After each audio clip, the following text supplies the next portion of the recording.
कहानी की शुरुआत होती है सन 1962 से, जहां हमें पैसिफिक ओशन के बीचों बीच एक बहुत ही बड़ा शिप दिखाया जाता है जिसका नाम एंटोनिया ग्राजा है। इस शिप पर टोटल 600 पैसेंजर्स मौजूद हैं जो न्यूयॉर्क की तरफ जा रहे हैं। इस शिप में पार्टी चल रही होती है जहां एक बहुत ही खूबसूरत सिंगर गाना गा रही होती है और सभी लोग उस सिंगर के गाने को एंजॉय करते हुए मजे से डांस कर रहे होते हैं। शिप पर मौजूद सभी लोग बहुत ज्यादा खुश थे, लेकिन इन्हें पता नहीं था कि कुछ मिनट बाद उनके साथ कुछ ऐसा होने वाला है जिसके बारे में सोचने से भी डर लगता है। तभी हम देखते हैं कि एक आदमी इंजन रूम से एक लीवर ऊपर की तरफ उठाता है। लीवर के ऊपर उठते ही एक तेज नुकीला वायर टाइट होकर सब लोगों के आर पार चला जाता है। देखते ही देखते सब लोगों के बॉडी के 2 टुकड़े होने लगते हैं। यह एक बहुत ही दर्दनाक माहौल था जहां चारों तरफ खून ही खून फैला हुआ था। एक बच्ची जिसका नाम केटी है वो बच जाती है क्योंकि उसकी हाइट कम थी, जिस वजह से वायर उसके सर के ऊपर से होता हुआ गुजर जाता है। इसके बाद हमें 40 साल के बाद का सीन दिखाया जाता है जहां हम कुछ लोगों को देखते हैं जो एक टग बोट की मदद से एक बड़े शिप को खींच कर ले जा रहे होते हैं। तभी अचानक वो पुराना शिप डूबने लगता है। यह देखकर ग्रुप का लीडर अपनी टीम में से एक लड़की जिसका नाम मर्फी है उसे उस पुराने शिप पर भेज देता है ताकि मर्फी उस पुराने शिप को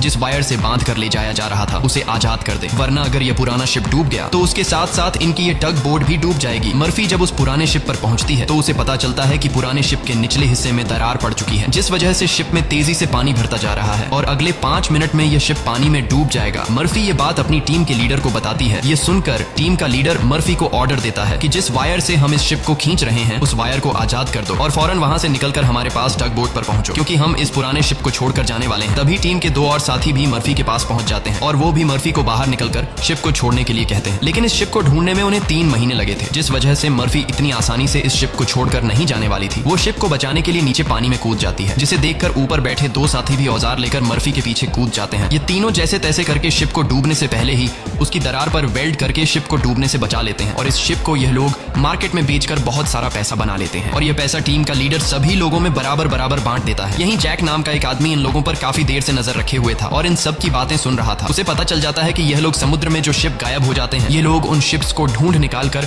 मार्केट में बेचकर पैसा कमाते हैं। जैक नाम का वो आदमी इनके पास आता है और इस टीम के लीडर को एक शिप के बारे में बताता है जिसमें खजाना छुपा हुआ है। जैक असल में उस शिप की बात कर रहा था जिसे 40 साल पहले एक अनजान आदमी ने लीवर खींचकर सब लोगों को मार दिया था। टीम के लीडर ने भी उस 40 साल पहले गायब हुए एंटोनिया ग्राजा नामी शिप के बारे में सुना था। टीम का लीडर कहता है कि इस शिप को बहुत से लोगों ने ढूंढा पर आज तक वो शिप किसी को भी नहीं मिला। जैक टीम के लीडर से कहता है कि मुझे पता है कि वो शिप समुद्र के किस हिस्से में है। अगर हम इस शिप को लाकर मार्केट में बेचेंगे तो हम रातों रात अमीर हो जाएंगे। पैसों का सुनते ही ग्रुप के सारे लोग इस मिशन के लिए तैयार हो जाते हैं और अगले ही दिन ये लोग अपने टग बोट में उस एंटोनिया ग्राजा नाम की शिप को ढूंढने निकल पड़ते हैं। कई दिनों के सफर के बाद ये लोग समुद्र के एक बहुत ही वीरान जगह पर पहुंच जाते हैं जहां टीम के एक आदमी को किसी शिप के आसपास होने का सिग्नल मिलता है। ये लोग समझ जाते हैं कि वह शिप जो आज से 40 साल पहले खो गया था वह यहीं कहीं पर है। थोड़ा ही आगे बढ़ने पर इनके सामने एक बहुत ही बड़ा शिप आ जाता है। ये वही शिप है जिसे हमने कहानी की शुरुआत में देखा था और ये शिप पिछले 40 सालों से समुद्र में गायब हो गया था। इस शिप को देखकर ये सभी लोग बहुत ज्यादा खुश हो जाते हैं और उन्हें लगता है कि इस शिप को बेचकर ये लोग माला माल हो जाएंगे। अब टीम का लीडर 2 लोगों को टग बोट में ही रहने के लिए कहता है और खुद कुछ साथियों के साथ उस पुराने शिप की जांच के लिए अंदर चला जाता है। अंदर जाते ही इन लोगों को बहुत ही अजीब सी आवाज आने लगती है जिसे सुनकर ये लोग घबरा जाते हैं। इसके बाद टीम का लीडर अपने साथियों को आगे बढ़ने के लिए कहता है। ये लोग उस आवाज को फॉलो करते हुए एक बड़ी सी घड़ी के पास पहुंचते हैं जहां ये लोग देखते हैं कि उस घड़ी का कांटा अभी भी हिल रहा है। कुछ देर बाद अचानक उस घड़ी का कांटा रुक जाता है। यह देखकर उन्हें कुछ अजीब लगता है। अब ये लोग शिप की ओर जांच करने के लिए आगे बढ़ते हैं। अंदर ये जहाज पूरी तरह से बिखर चुका था जहां सारी चीजें टूट चुकी थी और जहाज के लोहे में जंग लग चुका था। ये लोग जब आगे बढ़ रहे होते हैं तब उनका एक साथी नीचे फ्लोर टूटने की वजह से गिरने ही वाला होता है कि तभी मर्फी उसे पकड़ लेती है और जब मर्फी अपने साथी को ऊपर खींचती है तब उससे नीचे एक लड़की दिखाई देती है। ये वही लड़की है जो आज से 40 साल पहले यानी कि सन 1962 में शिप में अकेली बची थी जिसके सिर के ऊपर से वायर गुजरा था। लेकिन हैरान करने वाली बात यह थी कि 40 साल बाद भी उसकी उम्र उतनी ही थी, जिसका मतलब यह है कि यह उस लड़की की आत्मा है। मर्फी उस लड़की को जब दोबारा देखती है तो वह लड़की अचानक कहीं गायब हो जाती है। अब ये लोग जैसे तैसे करके अपनी साथी को ऊपर की ओर खींच देते हैं। यहाँ मर्फी को कुछ समझ नहीं आता कि उसने जो देखा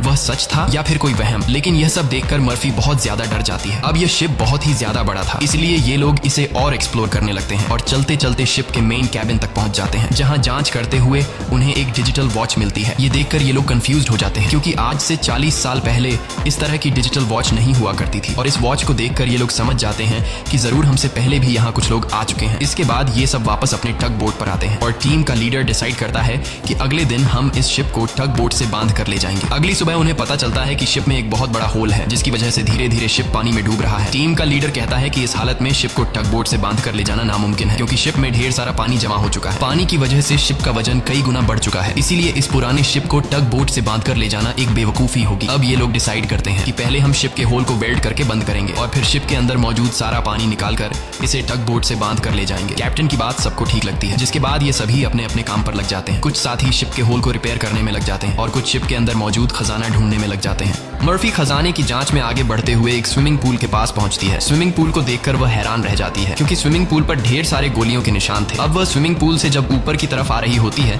तभी एक बार फिर से वह लड़की मर्फी के सामने आ जाती है, जिसे देखकर डर के मारे मर्फी वापस नीचे पूल में गिर जाती है। उसका सर तेजी से स्विमिंग पूल के फ्लोर से टकराता है और खून निकलना शुरू हो जाता है, पर स्विमिंग पूल उसके खून को अब्सॉर्ब कर लेता है। मर्फी एक बार फिर से जब ऊपर देखती है तो वो लड़की वहाँ नहीं थी और अब वहाँ पर जैक होता है। जैक मर्फी को स्विमिंग पूल से बाहर निकालने में मदद करता है। बाहर निकलते ही मर्फी जैक से कहती है कि मैंने अभी अभी यहाँ पर एक लड़की देखी है, लेकिन पता नहीं वह अचानक कहाँ गायब हो गई। जैक मर्फी से कहता है कि यह तुम्हारा वहम होगा, यहाँ पर कुछ भी ऐसा नहीं है। इसके बाद ये दोनों आगे बढ़ते हैं और इन दोनों के यहाँ से जाने के बाद स्विमिंग पूल पूरी तरह से खून से भर जाता है। दूसरी तरफ टीम के लीडर को उस पुराने शिप के कैप्टन का रूम मिल जाता है। टीम का लीडर जब रूम के अंदर जाता है तो रूम काफी बुरी हालत में था। रिसर्च करने पर टीम के लीडर को वहाँ पर कुछ भी खास नहीं मिला। जब टीम के लीडर की नजर सामने टेबल पर पड़ती है तो वह देखता है कि टेबल पर एक शराब की बोतल और ग्लास में किसी ने पैक बनाकर रखा है। यह सब देखकर ऐसा लग रहा था जैसे अभी अभी कोई शराब पीकर चला गया हो। टीम का लीडर जैसे ही इस ग्लास को उठाकर पीने वाला होता है, तब उसकी नजर सामने लगे शीशे पर पड़ती है और शीशे में टीम के लीडर को इस पुराने शिप का कैप्टन दिखाई देता है। यह देखकर टीम का लीडर बहुत ज्यादा डर जाता है और उसके हाथ से शराब की ग्लास गिरकर टूट जाती है और टीम का लीडर डर के मारे वहां से निकल जाता है। इस शिप पर सभी के साथ अजीबोगरीब इंसिडेंट्स हो रहे थे। टीम का एक साथी जिसका नाम मार्क है, उसे इस शिप पर किसी लेडी सिंगर के गाने की आवाज सुनाई देने लगती है। वह उस आवाज को फॉलो करते हुए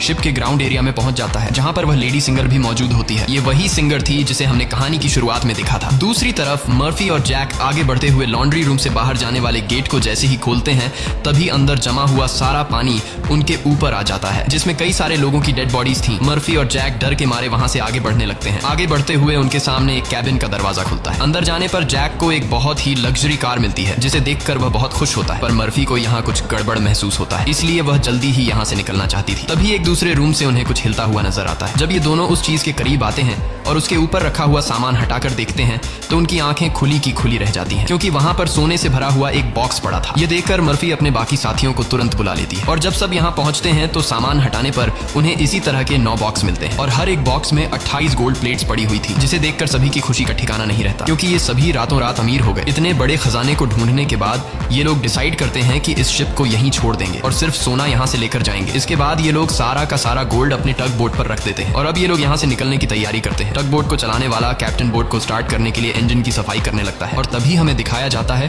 कि टग बोट में रखा गया सिलेंडर का वाल्व अपने आप चालू हो गया है, जिससे हवा में गैस फैलना शुरू हो जाता है। वहीं मर्फी एक बार फिर से उसी लड़की को देखती है जो उसकी तरफ तेजी से भागती हुई आ रही होती है, जैसे वह मर्फी को कोई बात बताना चाहती है, पर तभी उसे कोई पकड़कर नीचे धकेल देता है और जैसे ही टग बोट का कैप्टन इंजन को ऑन करता है, तभी सिलेंडर से निकली गैस की वजह से पूरे बोट में एक बहुत ही बड़ा ब्लास्ट होता है, जिसमें टग बोट का कैप्टन मारा जाता है। अब ये लोग समुद्र के बीचों बीच एक सुनसान शिप पर फंस चुके थे। ये सभी लोग बहुत ज्यादा परेशान होते हैं, क्योंकि उनके पास जो यहाँ से निकलने का टग बोट था वह पूरी तरह से तबाह हो चुका था। इनका एक साथी जिसका नाम मार्क है, वो अपनी गर्लफ्रेंड की फोटो देखकर बहुत ज्यादा परेशान हो जाता है, क्योंकि 2 हफ्ते बाद उनकी शादी होने वाली थी और अब उसे लगता है कि वह कभी भी यहाँ इस शिप से बचकर नहीं जा पाएगा। परेशानी में मार्क वहाँ रखी कई साल पुरानी शराब पीने लगता है। दूसरी तरफ मर्फी भी कंफ्यूज्ड होती है कि उसे बार बार वह लड़की क्यों दिखाई दे रही है, इसीलिए मर्फी उस लड़की के बारे में जानने की कोशिश करती है। वह शिप के डेटा में पैसेंजर्स के नाम चेक करती है, जिससे उसे पता चल जाता है कि जो लड़की उसे दिखाई दे रही है उसका नाम केटी है। रिसर्च करते हुए वह केटी के रूम तक पहुंच जाती है, जहां अलमारी का दरवाजा खोलते हुए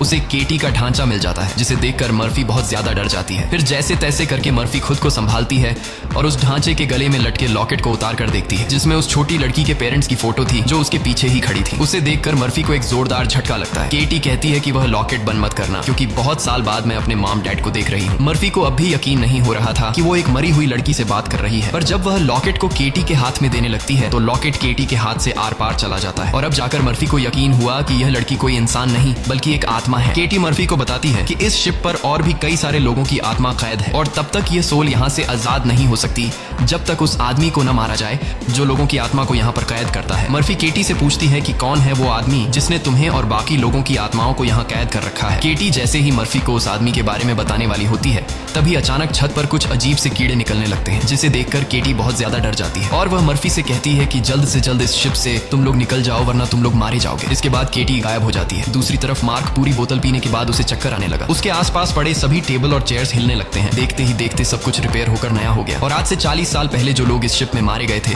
वह दोबारा से मार्क के सामने जिंदा खड़े हो गए। मार्क बीच में खड़ा था जिसके चारों तरफ लोग उसके लिए तालियां बजाने लगे। शुरू में तो मार्क को भी कुछ अजीब लगता है, लेकिन फिर वह सोचता है कि यह सब शराब का कमाल है। अगले ही पल वह लेडी सिंगर मार्क के करीब आ गई और वह मार्क के साथ इंटीमेट होने लगी। लेडी सिंगर पूरी तरह से मार्क को अपने वश में करके अपने पीछे लगा देती है। मार्क भी बिना कुछ सोचे समझे उसके पीछे जाने लगा। बेवकूफ मार्क को पता ही नहीं चलता कि यह सिंगर उसे एक ट्रैप में फंसा रही है। वह लेडी सिंगर फ्लोर के किनारे पर खड़ी होकर मार्क को बुलाने लगती है। मार्क इस सिंगर को हासिल करने के चक्कर में फ्लोर से नीचे गिरकर मारा जाता है। वही हमें टीम के लीडर को दिखाया जाता है जो इस पुराने शिप के कैप्टन के रूम में बैठा होता है। तभी वह देखता है कि शराब की बोतल अपने आप ही सरकने लगी। कुछ देर बाद उसके सामने इसी शिप के कैप्टन की आत्मा आ जाती है। यह देखकर टीम का लीडर काफी ज्यादा घबरा जाता है। तब शिप का कैप्टन उसे ग्लास में शराब डालकर पीने के लिए देता है। साथ ही वह उसे फोटो देता है जिसमें एक शिप होता है जिसका नाम लोरली है। कैप्टन बताता है कि आज से कई साल पहले हमारे पास एक आदमी आया था जिसने हमें लोरली शिप के बारे में बताया। उसने कहा कि लोरेलाई शिप में बहुत ही बड़ा खजाना छुपा हुआ है। जब हमने लोरेलाई शिप को रेस्क्यू किया तब हमें सच में वो सारा खजाना मिला। कैप्टन टीम के लीडर को एक दूसरी फोटो दिखाते हुए कहता है कि ये वो आदमी है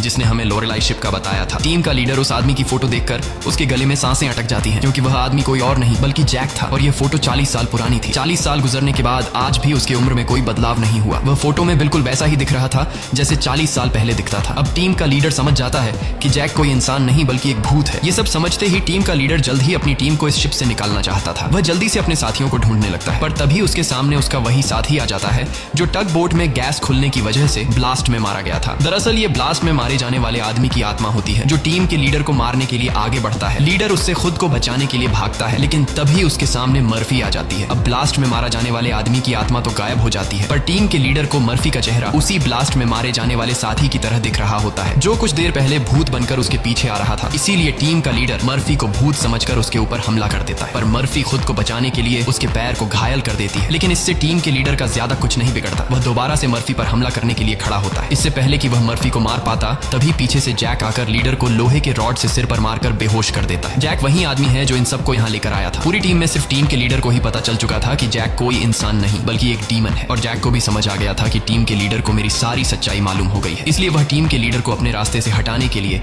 सबको उसके खिलाफ भड़काता है। वो कहता है कि अगर ये दोबारा होश में आ गया तो यह हम में से किसी को नुकसान पहुंचा सकता है। सबको जैक की बात ठीक लगती है, इसलिए यह लोग अपने लीडर को एक टैंक में फेंक देते हैं। अब यहाँ से निकलने का कोई और रास्ता न मिलने पर यह लोग प्लान के मुताबिक शिप को रिपेयर करने के काम में लग जाते हैं। जल्द ही शिप में जिस सुरंग से पानी अंदर आ रहा था उस सुरंग को यह लोग वेल्ड कर देते हैं और पंप के जरिए जहाज के अंदर जमा हुआ पानी बाहर निकालने लगते हैं। मर्फी देखती है कि उनका एक साथी जिसका नाम मार्क है वो कहीं भी नहीं दिखाई दे रहा, इसलिए मर्फी उसे ढूंढने निकल पड़ती है। तभी उसके सामने उस लड़की की आत्मा एक बार फिर से आ जाती है जो उसे दिखाती है कि तुम जिस आदमी को ढूंढ रही हो वह मर चुका है। यह मार्क होता है जो लेडी सिंगर को पाने के चक्कर में मारा गया। और अब यह लड़की मर्फी के कंधे पर हाथ रखकर उसे 1962 की उस रात में ले जाती है जहां यह सारा इंसिडेंट हुआ था, जब सबके सब शिप में मारे गए थे। उस रात शिप पर मौजूद सभी लोगों को बहुत ही बेरहमी से मारा गया था और यह सब एक ग्रुप कर रहा था जिसका मकसद था इस शिप पर मौजूद सारा गोल्ड चुराना। इन लोगों ने कुछ लोगों को खाने में जहर मिलाकर मार डाला, कुछ लोगों को वायर से काटकर उनके 2 टुकड़े कर दिए और कुछ को गोलियों से छलनी कर दिया गया। इनके कहर से केटी भी नहीं बच पाई। उन्होंने केटी को उसके रूम में ले जाकर फांसी पर लटका दिया। इन सब के पीछे थी वही लेडी सिंगर जिसने गोल्ड लूटने के लिए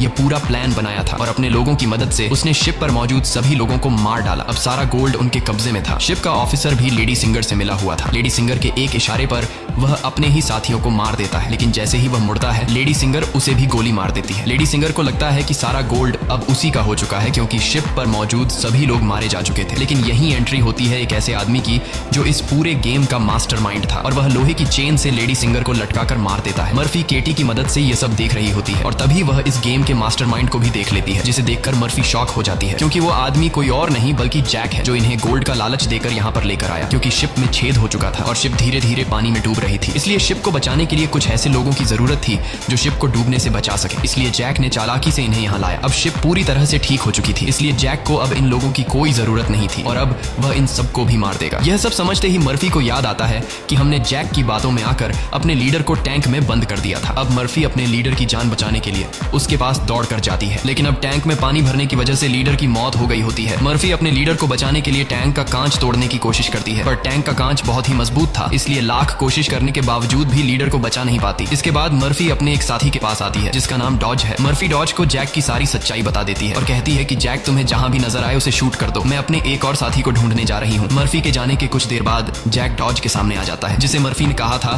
कि जैक जहां भी नजर आए उसे शूट कर दो। डॉज जैक से कहता है कि यहीं पर खड़े रहो और अपनी जगह से हिलना मत। ये सुनकर जैक समझ जाता है कि मर्फी ने इसे मेरी सारी सच्चाई बता दी है। तब जैक डॉज को बातों में उलझाकर डॉज से बंदूक छीनने की कोशिश करता है, लेकिन डॉज जैक की होशियारी समझ जाता है और वो फौरन जैक पर बंदूक की गोली चला देता है, जिससे जैक दूर जा गिरता है। जिसके बाद डॉज जैक के पास आता है और देखता है कि जैक मारा जा चुका है। यह देखकर डॉज वहां से चला जाता है, लेकिन हम देखते हैं कि जैक अभी भी मरा नहीं है। दूसरी तरफ मर्फी अपने जिस साथी को ढूंढने गई थी, मर्फी को पता चल जाता है कि वो पानी में मारा गया है। अब डॉज के अलावा मर्फी के सारे साथी मारे जा चुके थे, इसलिए मर्फी डिसाइड करती है कि वो इस पूरे शिप को तबाह कर देगी। जिसके बाद मर्फी शिप के हर एक कोने में बॉम्ब फिट करने लग जाती है और तभी उसके पास डॉज आ जाता है। डॉज मर्फी को बताता है कि मैंने जैक को मार दिया। ये सुनकर मर्फी कहती है कि जैक नहीं मरने वाला है, क्योंकि जैक कोई इंसान नहीं बल्कि एक डीमन है, इसलिए हमें यह पूरी शिप ब्लास्ट करनी होगी ताकि जैक हमारी तरह और किसी इंसान को यहाँ लाकर न फंसा सके। और जैक ने जितने भी सोल्स को इस शिप में कैद कर रखा है वो सभी आजाद हो जाएंगे। डॉज यहाँ पर गुस्से से मर्फी को समझाता है कि हमें शिप को ब्लास्ट नहीं करना चाहिए, क्योंकि इस तरह से शिप में रखा सारा गोल्ड बर्बाद हो जाएगा और हमें बिना गोल्ड हासिल किए खाली हाथ घर लौटना होगा। मर्फी कहती है कि यह गोल्ड दरअसल जैक का एक चाल है जो हम यहाँ से कभी भी नहीं ले जा पाएंगे, इसलिए मुझे हर हाल में यह शिप ब्लास्ट करनी होगी। अब जैक समझ जाता है कि मर्फी किसी भी हाल में नहीं मानने वाली, इसलिए जैक अपने असली रूप में आ जाता है, जिससे हम समझ जाते हैं कि जैक ने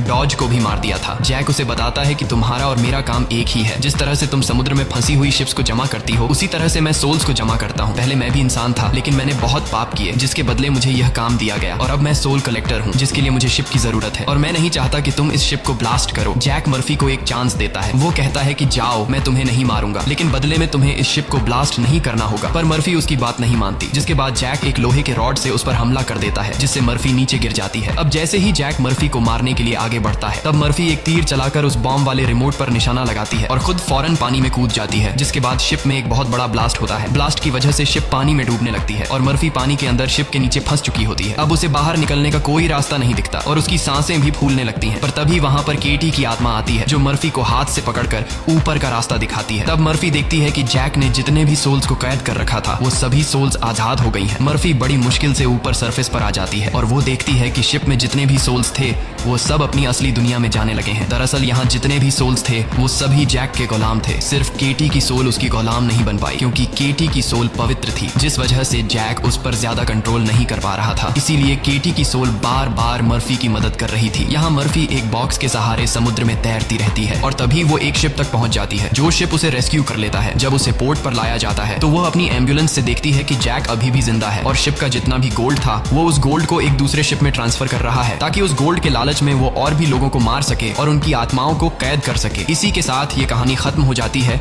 अगर आपको हमारी वीडियो अच्छी लगी हो तो हमारे चैनल को सब्सक्राइब और वीडियो को लाइक जरूर कीजिएगा।